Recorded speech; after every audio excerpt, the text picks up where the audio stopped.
Depois que você matar meu coração. Zezé de Camargo e Luciano. Você lembra? Depois de tanto amor, você me pede pra esquecer, pra nunca mais te procurar, que foi tudo engano. Depois de tanta luz que eu vi brilhando em teu olhar, como é que eu posso aceitar que já não te amo? Que já não te amo. Zezé de Camargo e Luciano, depois que você matar meu coração.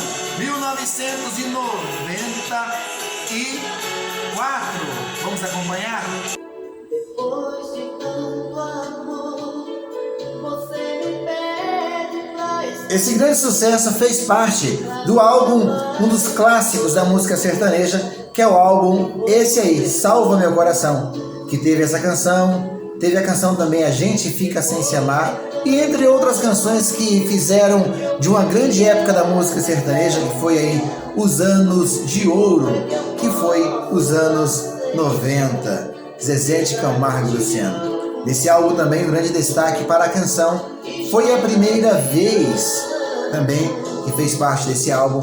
Teve também a canção Vem Cuidar de Mim, entre outras canções que fizeram parte.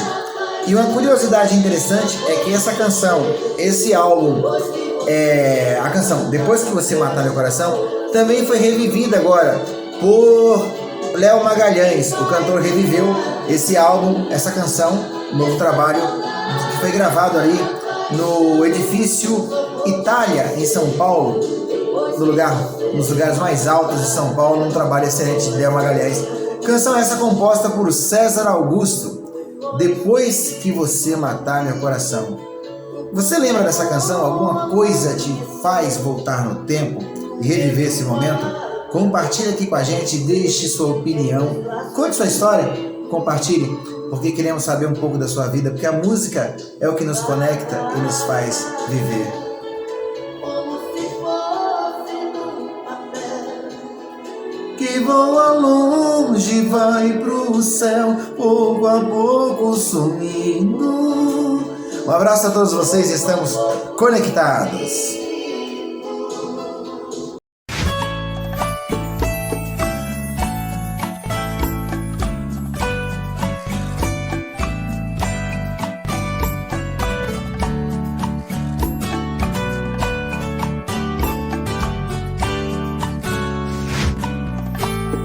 Me diz como vai ficar